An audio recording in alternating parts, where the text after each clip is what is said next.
Good morning, everyone, and for those of you watching this in real time, happy Thanksgiving. There's definitely a lot of things that I am thankful for. I've got a wonderful family. My husband is super supportive, and I've got great kids that push my buttons just like their kids are supposed to, and really are just wonderful kids, though. Family is awesome, and I've got a job that pays the bills, and even though it's frustrating sometimes, it's still, I'm very thankful for the fact that we live in a manner that is, my kids don't have everything that they want, but they certainly have everything that they need, which is really a big thing. So I'm very grateful for that.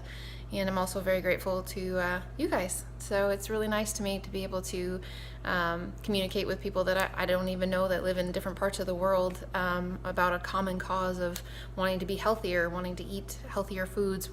Maybe whether you do it because it's better for the animals, whether you do it because it's better for the environment, or you do it because it's better for yourself. Whatever, it doesn't matter the purpose. Each of us are different in our why, but I'm really grateful to be able to spend some time with you guys every day and go over different diet plans. It's kind of fun to me. So, happy Thanksgiving. And let's talk about this McDougall maximum weight loss challenge that I didn't do very well on. So, so the first thing that we always talk about is quantity of food. And quantity of food, meaning how much could you eat. I gave this 5 stars because there's absolutely nothing on this plan that says that you can't eat as much as you like. So it does say please eat 50% vegetable and 50% starch together on your plate if you're really trying to lose weight. Otherwise you could have a little bit less vegetable and a little bit more starch, and that would be fine too. So there's nothing that says you can't have plenty of food on this. That's absolutely 5 stars all the way around. So if you're a volume eater, that would work out really well. So that's awesome. The next thing that we talk about always is quality of food, and whether or not this is something that really enjoyed the recipes that I was making and that type of thing. I actually gave this a 4.5 star rather than a 5 star because there were a number of recipes that I just really weren't super thrilled with, but then I found some that were fantastic, like the deviled greens and beans, or beans and greens. I can never remember which direction that is. Anyway, that recipe, gosh, there was actually quite a few of them. The barbecue beans was really good. Recently, just in the last few days, I've made several recipes that were really tasty, like the Brazilian beans with the tomatoes, that marinated tomato thing. I loved that. That was awesome. So even though I was frustrated a little bit during the middle of the challenge because I felt like I was making things that I just really didn't think that were super awesome, in the long run you would build up a repertoire of things that you actually would enjoy making, I think, on this plan. So I think that it would actually, quality wise, people could find the things that they like to eat and just repeat that, and it would be fine. Okay, ease of diet. Was this something that was actually kind of easy to do? I gave it 4 stars because I don't think it was difficult per se. But a lot of the recipes were kind of time intensive, which is, okay, this is me having an issue with this diet, not probably the majority of people that eat, I would suppose. I like things new, I like things different, and I don't want to have the same thing over and over again. However, if you are really good with having a vegetable and a starch, change up the starch a little bit every once in a while, change up some vegetables, and that's what you eat, I think that this diet would go really well for you. Like, it would be really easy. But making meals and recipes was actually somewhat difficult because a lot of them were labor intensive, not necessarily labor intensive, time intensive, and that was difficult. So do I think this would be easy for a lot of people? Probably. For me, not really. But I don't want to scare anybody off of trying this, because literally you make a baked potato and you have some broccoli. If you have the two together, you've got a meal that totally works and was super easy and straightforward to put together. Just not necessarily something that I'm going to want to eat on a real regular basis. So I'm not real plain in the way that I eat, and I kind of sometimes wish that I was, because it would make things a whole lot easier.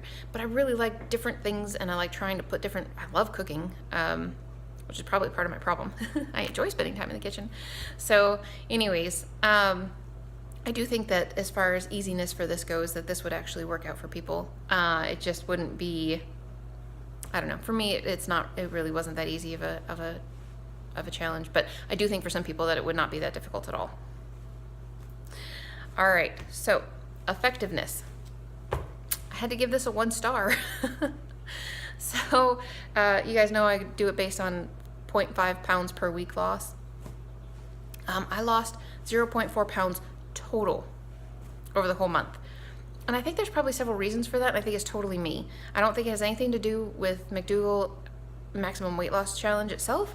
So one, I didn't exercise. I probably exercised about 50% of the time, which I know you shouldn't have to exercise in order to lose weight, but I really think that it just makes you feel better, makes everything go better. And I think that if you're in the right mindset, that everything just works. Honestly, I do believe that. I think that if you're in the right mindset, that life is good.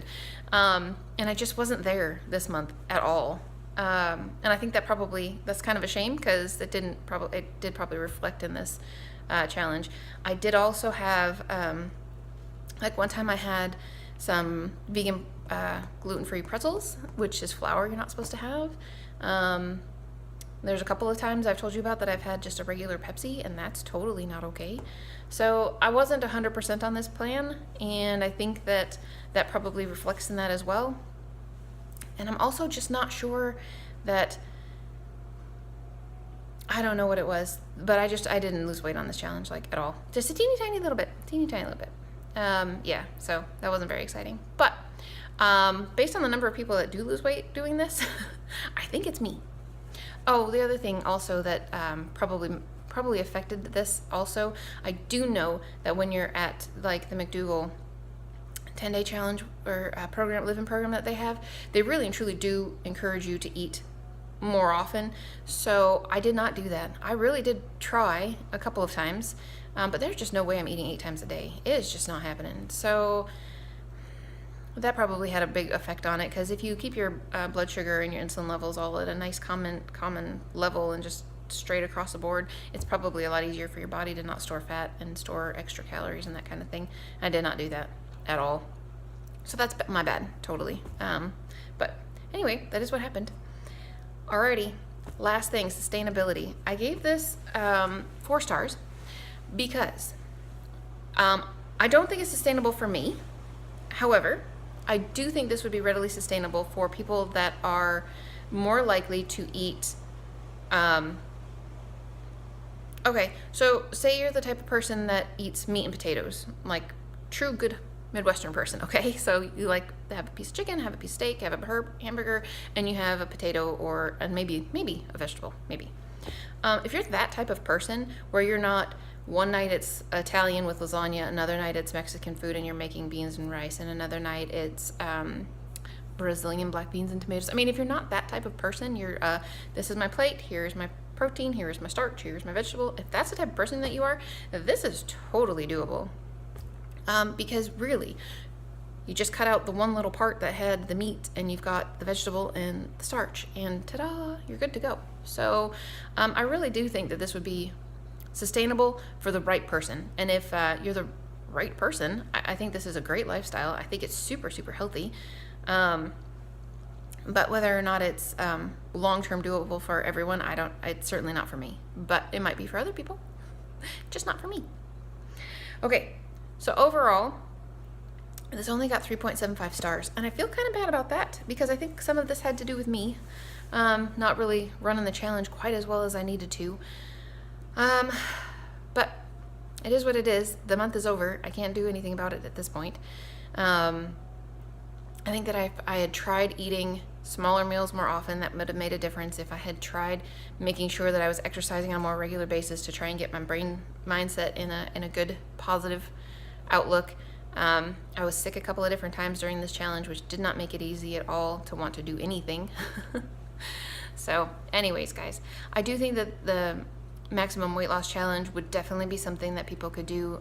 It's very similar to the starch solution. You just are a little bit more restricted, and that's not that big of a deal. I didn't mind not having a whole bunch of fruit on this plan. I didn't mind not having the nuts on this plan. So if you aren't too picky about that kind of stuff, I think that actually it would work out pretty well. So anyway, that's it for me, guys. So again, happy Thanksgiving, and I hope you guys are having a fabulous time with friends, family, however it is that you choose to celebrate, or not, that works too. Anyway, guys, take care. Have a wonderful holiday season for right now, and I will talk to you again shortly for the next challenge.